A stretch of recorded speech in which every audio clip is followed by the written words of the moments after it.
Hello, everybody. This is Peaceful Anarchism on the Voluntary Virtues Network every Thursday at 1 p.m. And you could also find me on theconsciousresistance.com and theseedsofliberty.com.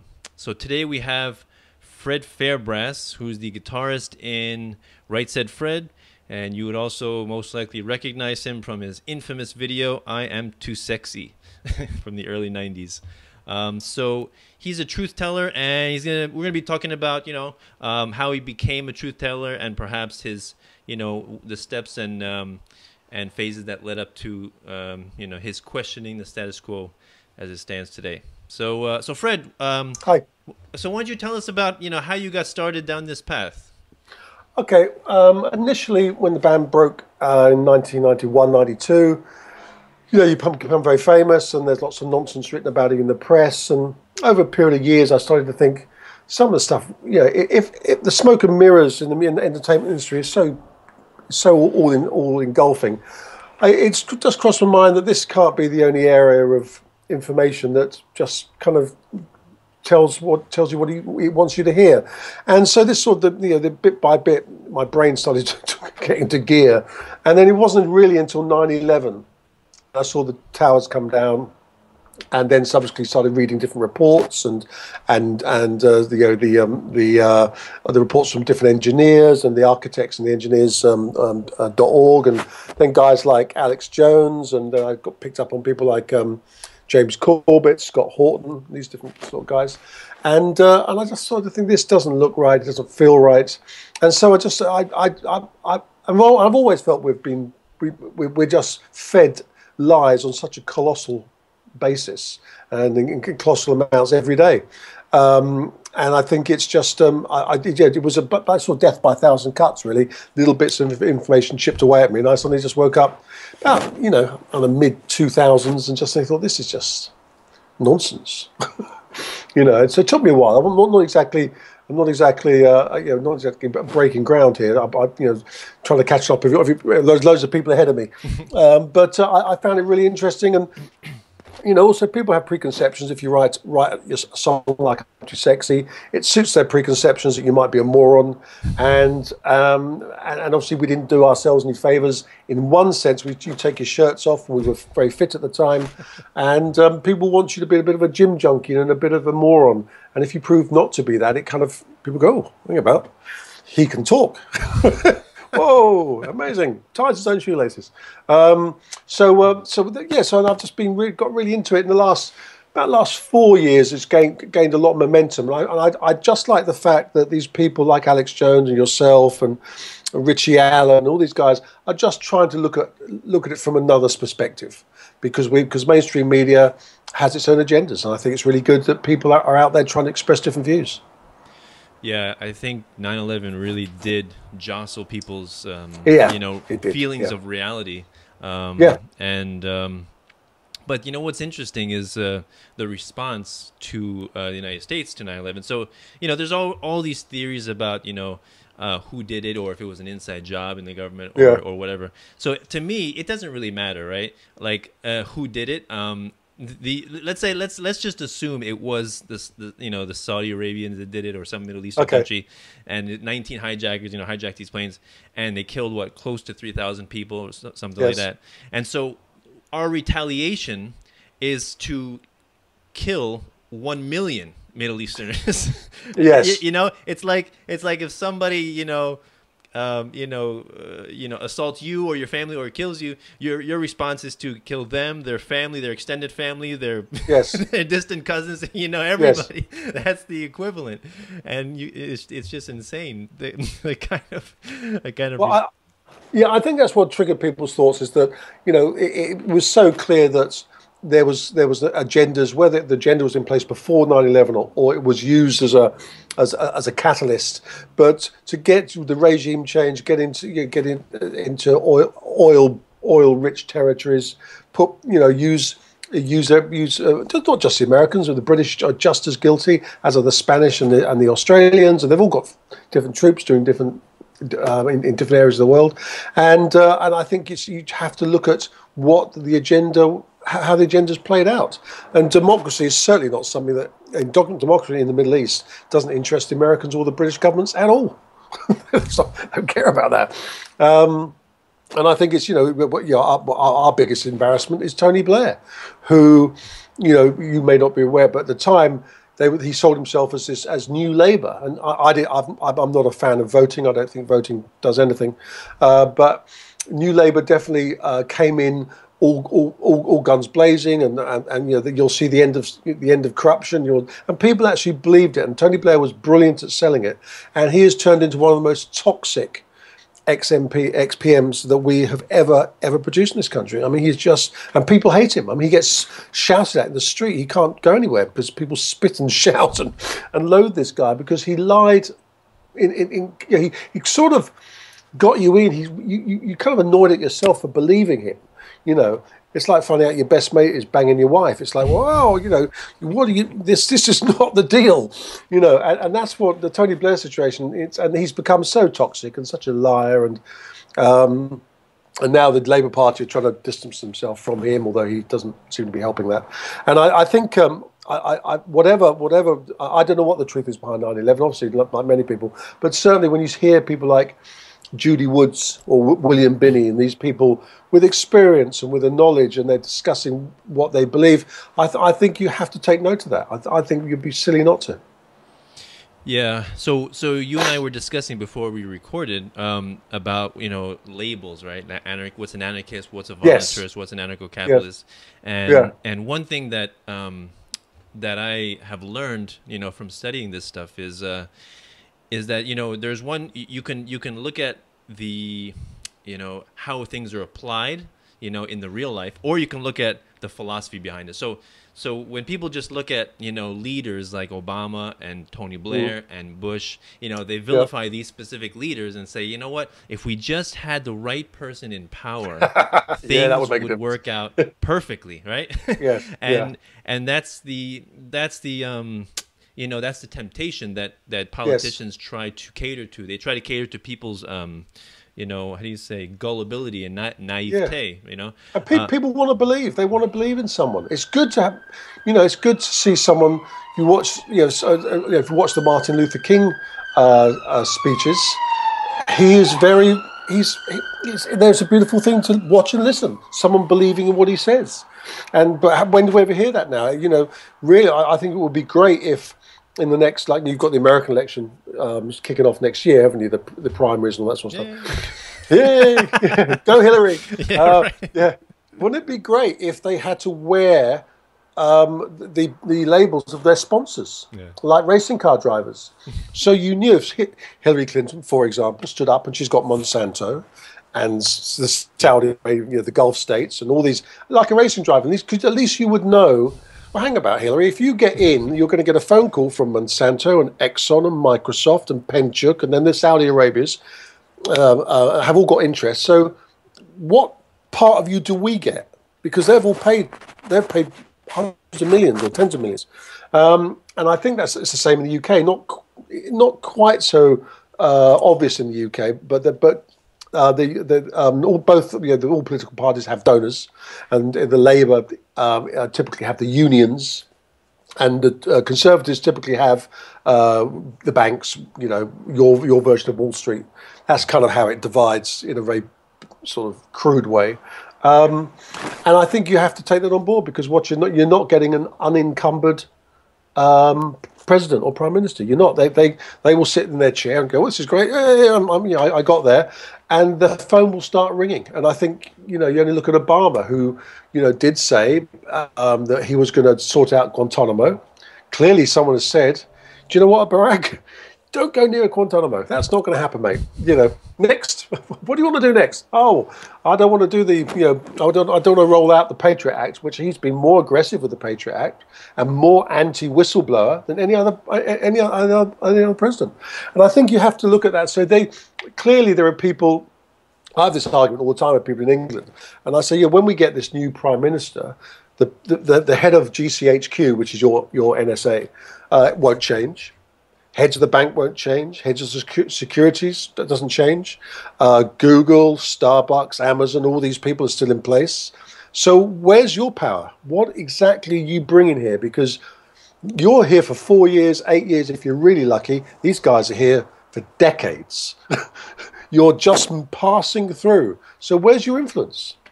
You walk into the Bank of England, and this guy's sitting there, and he's got, he's got his house in Barbados and his house in Connecticut and everywhere else, and you walk in as a brand new prime minister. What are you bringing to this? You're nothing. And I don't think the British public understand that. And I think the same, slightly different. I think in America, I think the Clinton dynasty and the Bush dynasty do have clout as almost like a commercial force, if you like. We don't have that here. It's a very different animal, and they come and go. So if I was the head of Starbucks and I say so and so in the White House, I wouldn't. Who cares? What are you going to do to me? I run Starbucks. Get lost. Go away. Yeah. Do you know what I mean? Yeah. I think I find the whole thing just farcical, and I find voting the most ludicrous idea in the world. And people get cross at me all the time on social media, and they say, "Oh, you're so lazy sitting around." I say, "What? Okay, so you think ticking a box every 5 years makes you really proactive? Really?" Exactly. If voting changed anything, it'd be illegal, right? Yeah, exactly. Yeah, and I believe that. I really think if they thought that could change, it changes how we perceive the world, but it doesn't really change reality.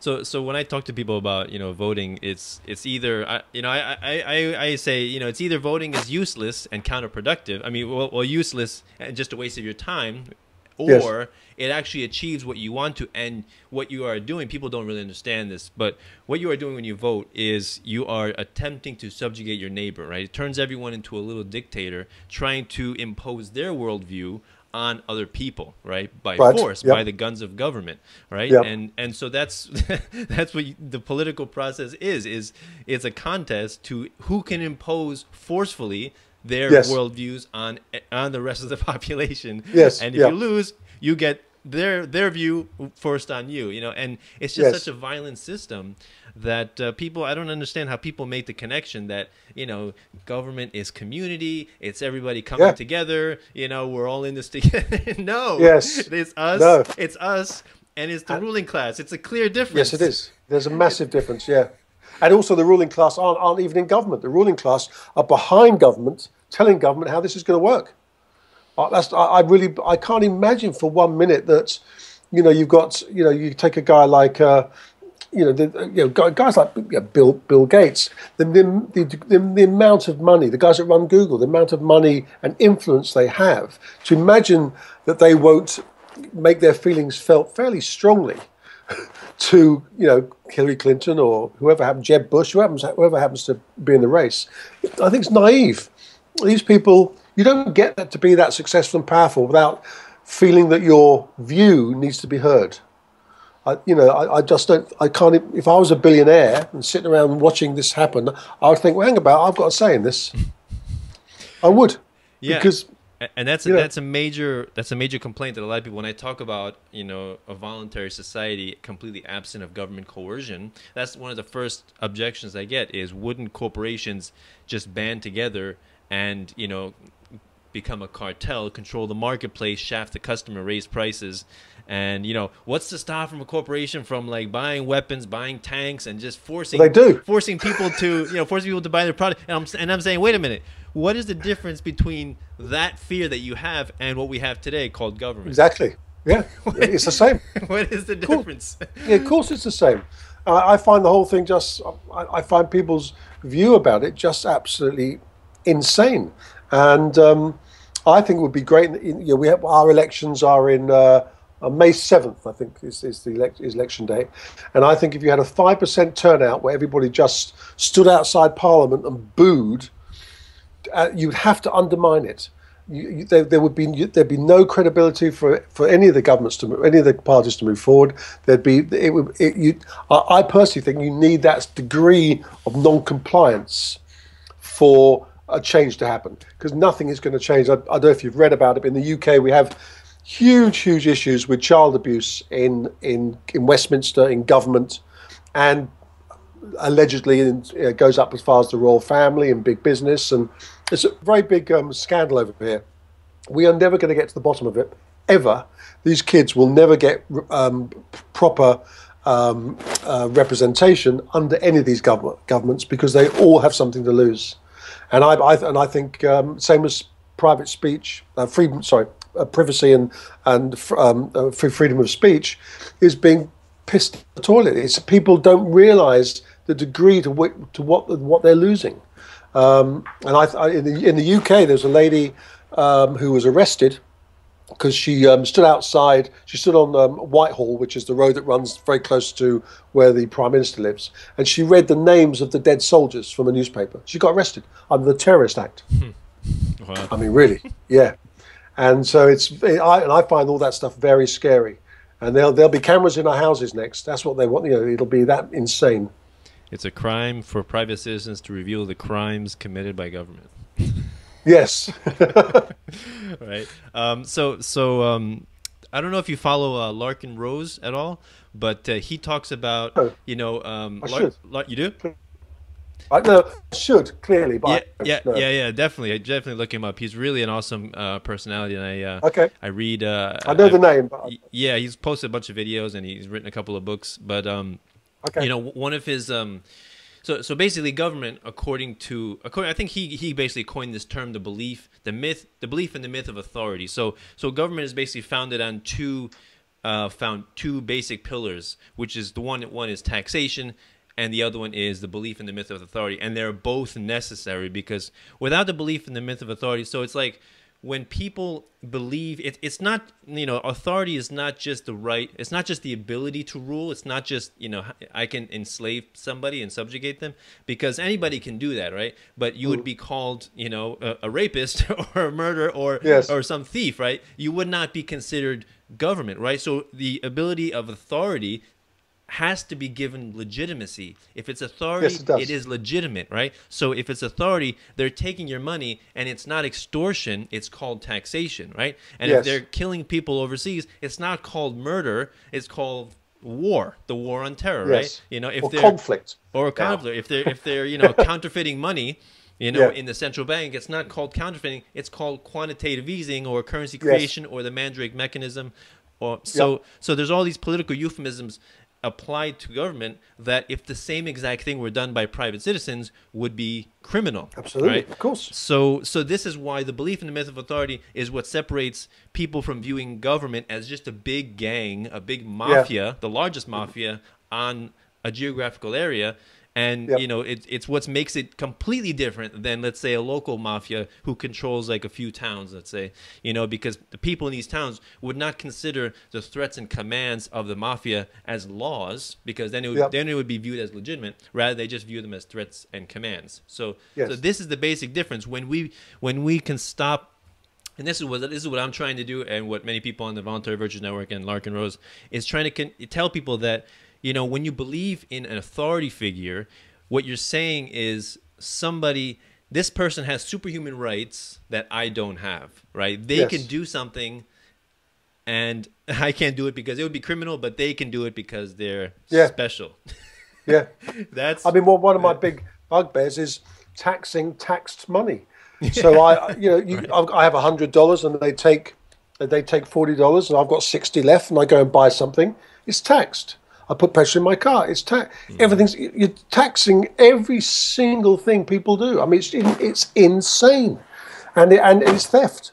It is just theft. I understand we've all got to contribute. We've all got to make our, you know, stuff doesn't happen without money. I get all that. It makes perfect sense. But part of the taxation, what's the word I'm looking for? Belief system is based on the fact that we're meant to believe that they spend the money wisely. Well, clearly they don't. Billions are wasted. If it was efficient, then the tax at source would probably be enough. But because it's inefficient, because there's corruption, because there's extortion and lies, they need more and more. And they could take 100% of our money. It would not be enough, because it's theft. These people have no interests in our interests, none.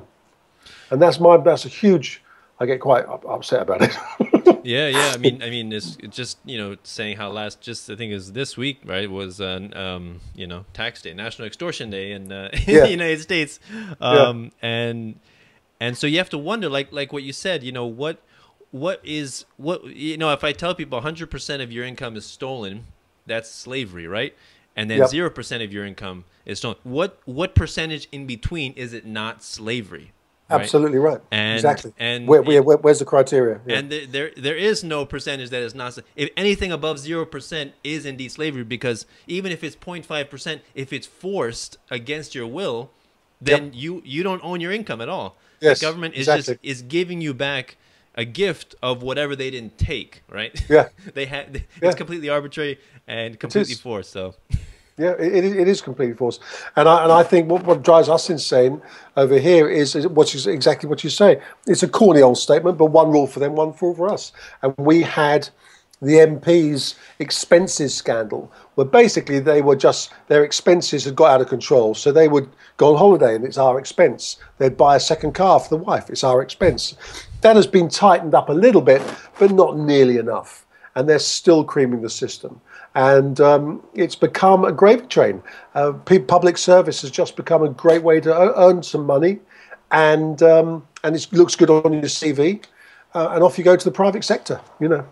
so I find it's sorry. No, it's okay. I was just gonna say you reminded me of a video that Larkin Rose did called "If You Were King," and I'm not sure if you're familiar. Also, there was in Plato's The Republic, he mentioned his famous book The Republic. He mentioned philosopher kings. Like he believed that an ideal society would be ruled by philosophers, right? That they're the only people that are eligible and able to lead a society, morally and justly. So basically, in his video, If You Were King, he's basically saying how there really is no such thing as a moral authority figure, because any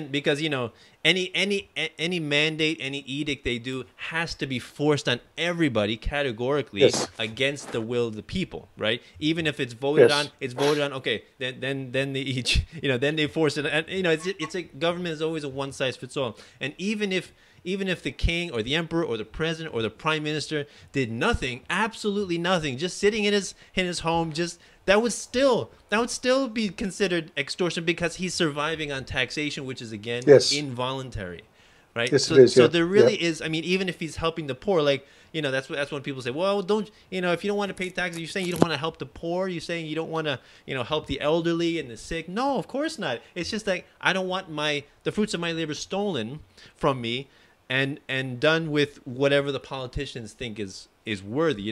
If we're going to help the poor, we can help them voluntarily. People donate to charities, to different kinds of institutions like that. We can do that. So also with the huge debts America has, the huge debts the UK has, Europe, the euro is struggling. All our taxes go into this abyss, which is the deficit, and then they have to borrow money back from the banks to pay for the very things that they've taken our tax for. All we're doing is chipping away at a debt that gets bigger and bigger. So this idea, I have this conversation all the time, and people say, well, you've earned good money, you should pay this amount. So I don't mind paying my tax, but it's being wasted. That's my problem. First of all, it's going into this whole called debt. They drag it out again to pay for something. They're paying the bank's interest on my tax money. Mm-hmm. It's an insane system. And I find the whole thing just I find it depressing how people just follow what pretty much they're told to do by mainstream media, particularly in this country, because we have a history of rebellion in this country. We have chopped off kings' heads if they've pissed us off. We have. That's what the English spirit was about for centuries. We were quite insane. We wouldn't take any nonsense, and we would go and attack government buildings. And now we roll over. Everyone just goes, yeah, okay. You're so busy watching X Factor or some other nonsense, And I kind of think it's a shame. We seem to have lost our spine and our bite, I think so. And we're only here for such a short time. We should try and make some impression. For Christ's sake, So anyway, definitely no. So talking about your taxes, and you say if there went to something useful, then you would have no problem, right? But Yeah. the way I look at it is, the fact that, because the way voluntarists describe government, it's a monopoly on initiated aggression, right? They have the Right. monopoly on force. They have all the guns. They have the tanks. They Yep. have everything. Yes, they do. So they can enforce the edicts of the politicians by Yes. the police and the military, right? Those are the agencies that give it teeth and Yes. force, Yes, right? it is. Yeah. So basically, there is really nothing that can compete with the government. That's the definition of a monopoly, right? So if taxes were not going towards something useful or efficient, what could we really do about it? Again, like you said, go back to voting. Just press a button. That's all we can do. Or exactly. write to your politician. Basically begging your politician, begging your master, more accurately put. So I think go ahead. I think non-compliance for me, just people just stopping, going, do you know what? We're done. Yeah, because and I have a real thing. This is our country. I mean, I know you're in America, but I'm in the UK. But I'm English. I pay my tax here. It's my freaking country, and we should all stand. Just go right. Unless you represent us fairly, unless you do the right thing, the game's up. You can't have our tax money. You can't go on holiday to Barbados on our taxes and have your mistresses and all the other stuff you do. Let's start again. New line in the sand. And what's happened is we've got into such a mindset. It's not just you that we have no control. Well, we do. It's ours. We are the masses. And it drives me mad that people think they don't have control. And as an individual, it's easy to think you don't. But I think just sharing information is a degree of control. It all adds fuel to the fire. It all does. And I think what's great about the internet, which is this one of the last bastions of freedom, if you like, where you're right across the world, people sharing their ideas. And I think it's vital, and the information that we can get. And that's the next thing that they will, of course, try and control. Yeah. With the recent passage over here, the Net Neutrality Act going on. Yeah. What about in the UK? How is the internet controlled or regulated? Is it? Well, they want the Prime Minister David Cameron wanted to have some sort of code and basically for people to have like a login. Obviously, someone at Amazon or Google or someone said, actually, Dave, that's not going to work, mate, and you're going to interfere with us making lots of money. So that's not really a very good idea. So they haven't really decided what they want to do. They know that there's an online presence that makes them uncomfortable, and they know that they want to do something about it. My guess is they will take their lead from the States, because that's what England does now. GCHQ takes its lead from the NSA, and I think we will follow your lead. That's my gut feeling. Yeah. So a lot of people actually support net neutrality, unfortunately, because they really think that these enormous corporations, which again have inextricable ties to government, so you can't really say that they're completely separate entities. So that kind of confuses people's minds. So so they see like Comcast or AT&T or Verizon, or Cablevision providing monopoly-like services and very few competitors. Yes. But again, people don't tend to see all the regulations and laws that stifle competition and restrict people from starting up their own broadband companies and competing with them. Because once you allow that, once you remove all the regulations and barriers to entry, the prices of all of these services will just plummet, go way down, and the quality will go. That's just how the free market works. This is the incentives of the marketplace, right? Yes. So it's pretty insane to think that if government begins to exert control over the internet, again, net neutrality is basically like everybody's going to have equal internet speed. I mean, of course, one size fits all, right? it's the same thing all the time. But it's really absurd to think that, if somebody has an increased need for fast internet connection, let's say you have a business and you really are dependent on having high-speed internet, because you talk to people overseas, why should that person have to come down in their quality of service as the same guy who just watching videos in his basement, like for fun? Like, it doesn't make sense. If people are willing to pay more, they should get more. That's what the marketplace. Absolutely. That's what the marketplace is. Yeah, exactly. Yeah, I mean, we send with the band, we send large files for film and the other stuff I told you we're doing, and I need a really good internet speed. and I'm happy to pay for that. I need a good broadband speed. I'm happy to pay for it because I need it, and that's how that's about the only premise it should work on, really. Sadly, if you don't have the money, I suppose you could say, well, that's not fair on that guy, but that's how the whole market works. You can't always reduce something to the lowest, not the lowest, but that one size fits all, as you say, won't necessarily work. And that's just, it's also human nature for some people to have different demands. Some people some people want a Ferrari. I don't want a Ferrari. But if they have the money to it, they should be allowed to buy it if they have the ear. So I think it is the one size. If you're not careful, you do go to the old East European mentality where all the cars look the same and all the houses look the same, apart from the very people who are in government who have lovely cars and lovely houses. Yeah. So basically, people are afraid to be unequal in freedom, but they would rather be equal in slavery, right? So if you if you really desire a society where you have free food, free healthcare, nobody owns anything or everybody owns everything, and we all have the same job, why don't you just go to prison, right? Because that's essentially what it is. You're protected. Yes, it is. Yeah. You're completely surveilled. You have no private property, no freedom of association, no freedom of speech. Yep. And that's the definition of communism, socialism, and basically prison. Yeah. Also, we have to accept people are different. If you took a town and everyone started off with $1,000 at the beginning of the month, at the end of the month, some people would be bankrupt. Some people would have $10,000. Some people would have the same $1,000. People are different. We have to accept that. And my problem with this, as you say, the government one size fits all, it doesn't accept that. It doesn't want us to be different. And I have a huge problem with that because some people, we do act to different situations differently, and that should be celebrated, not restricted. Yeah, and then going along with that is people think that if there's a problem in society, it's the fault of the rich, and so the solution should be to steal the productivity and the success of people who actually worked for their wealth, which is fine. We have this demonization thing in the UK, this rich thing, and there are some very, very bad rich people. There are some very, very bad poor people. It's they just are. Every demographic has its villains and heroes. It just does, and I think you have to accept some people are very good at making money in an honest way. Those guys who started up Google, whatever their ties may or may have not been to the NSA, and I know there's all sorts of discussions about that, but just having the idea of we're going to start this search engine is it takes nuts. And society needs people with that drive and energy.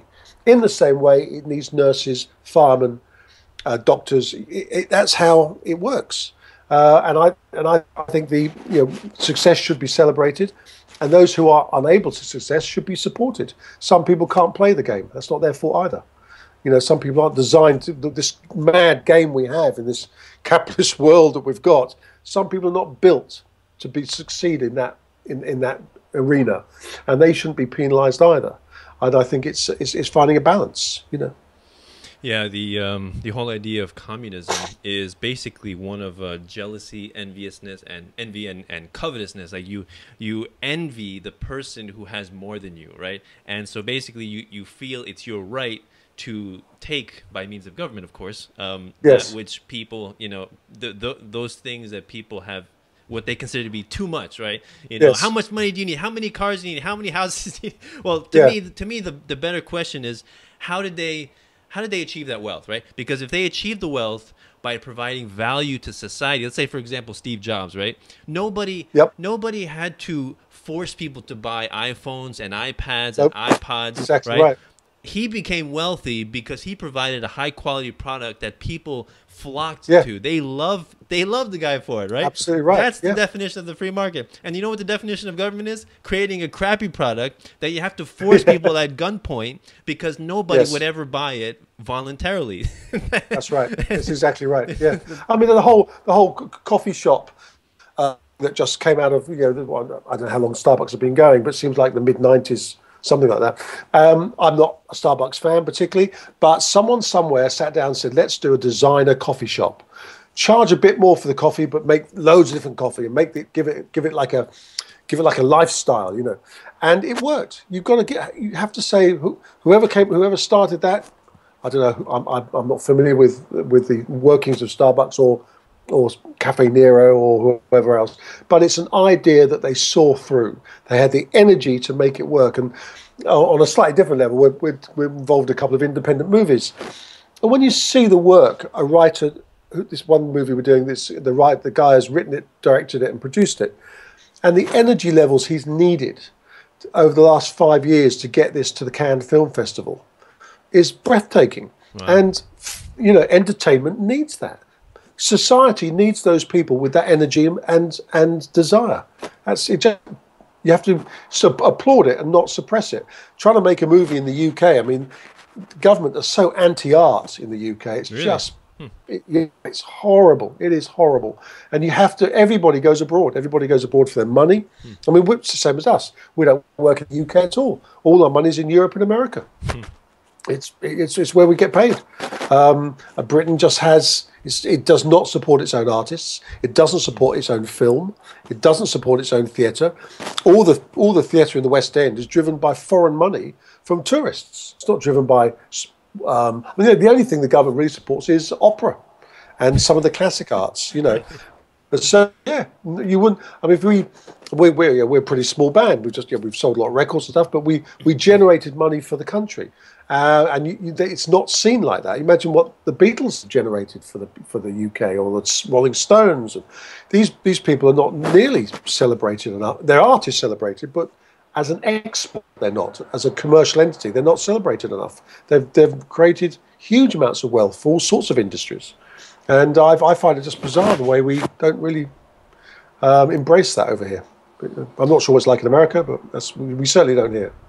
Yeah, that reminds me of a, you know, the activity of wealthy people to actually move their businesses, you know, close down shop, let's say, for example, in America, and open up a plant, let's say, in Mexico, or in, yes. you know, you know, like some like Vietnam or Thailand or Cambodia, or somewhere like that, where they can pay people less. And then people, you know, people over here are saying, you know, that's horrible. You know, you're destroying the American economy. You're abandoning, you know, you're taking away American jobs.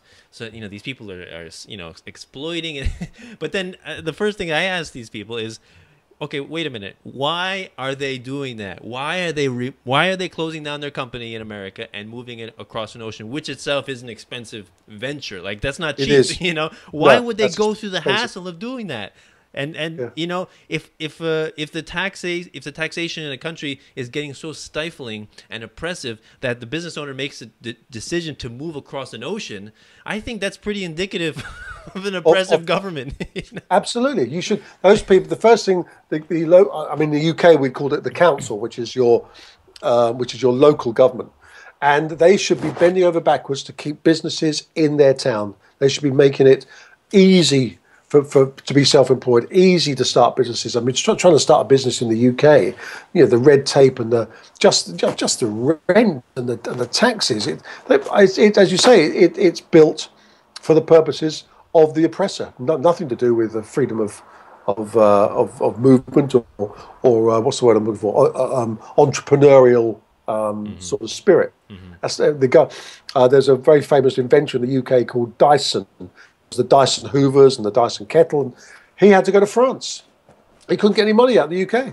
I mean, it's just like, you know, these people should be valued, and they're not. And hey, you know, so. Yeah, exactly. You're right. You're right. The wealth in a society is generated from the entrepreneurs, from the people, the small business owners, from the inventors, from people who, you know, with the creative spirit that go out, start businesses and create jobs. That's how you create. That's how you increase wealth. That's how you increase standard of living.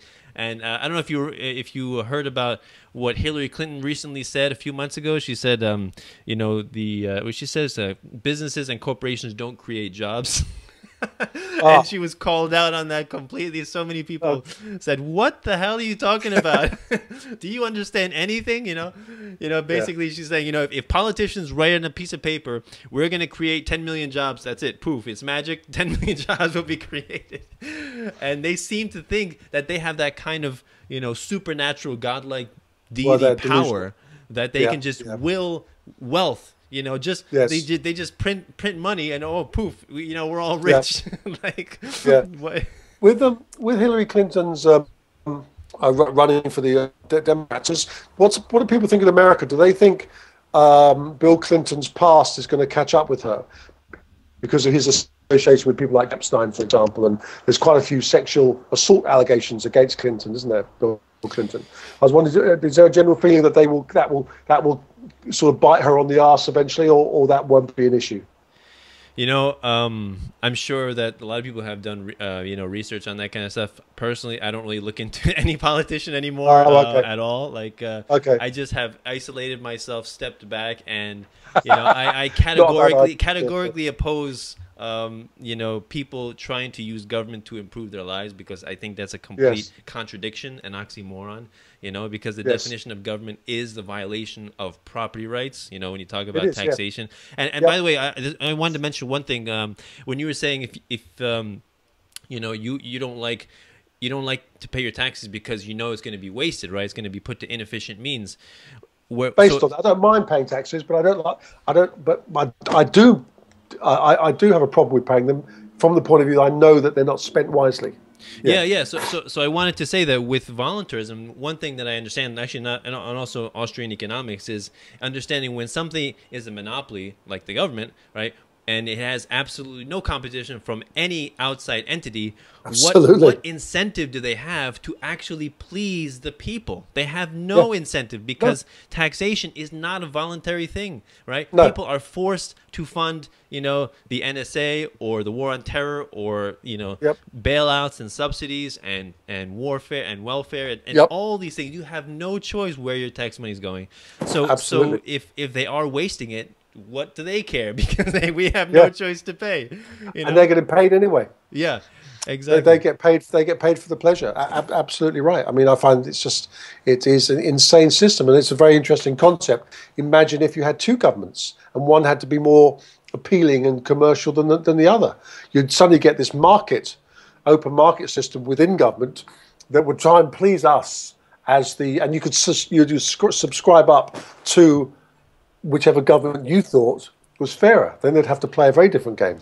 If you're talking about a scenario like that, I would contend you could no longer call them governments, because if they're actually trying to please the citizen, you would more likely call them businesses, right? Yes, because then they wouldn't be able to force you to fund them. You would be able to choose to fund them voluntarily, right? And that would be the definition of a business, and you would have a completely different dynamic.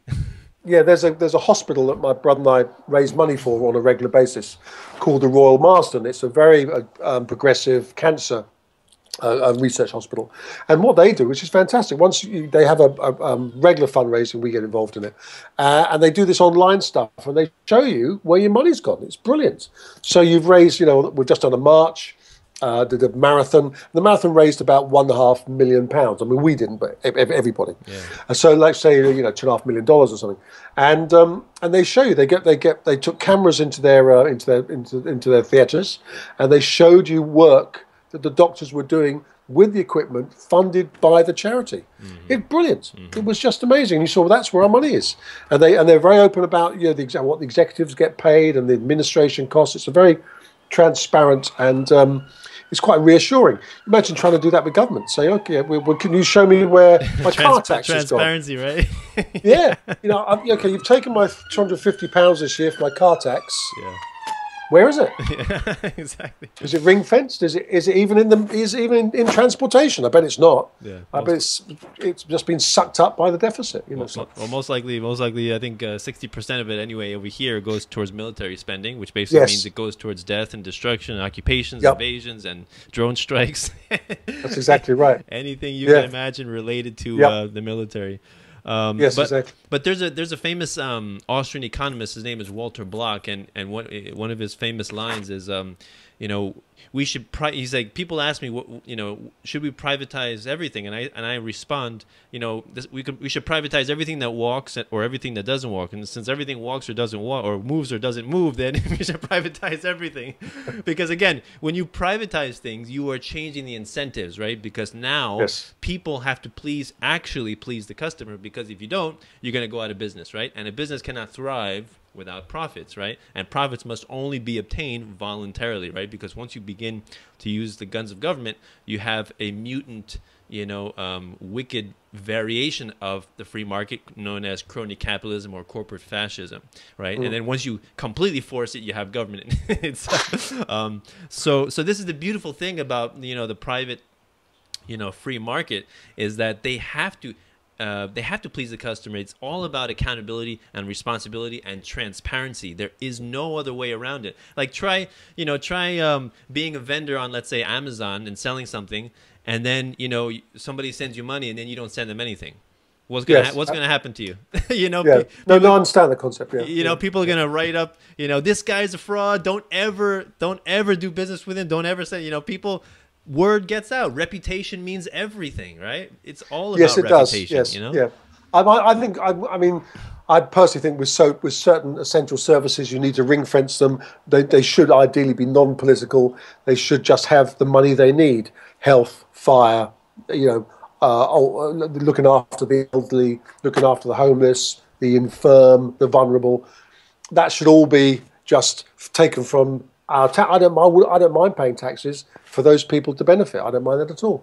But the trouble is, that's not the game anymore. That's not what's being played, and we're being lied to. Is there any last message that you want to give to my listeners who are listening, that relating to your views on government? Well, I just think it's information. Just inform yourself outside the mainstream media. I mean, there's there's great journalists like Greg Palast, or there's reporters like yourself and Richie Allen, and whether you agree with these people or not, listen what they have to say. I listen to Alex Jones. I don't agree with a lot of things he says, but he's trying to work outside of the norm, as is the other people. Scott Horton, I've mentioned, and blah blah. It goes on and on.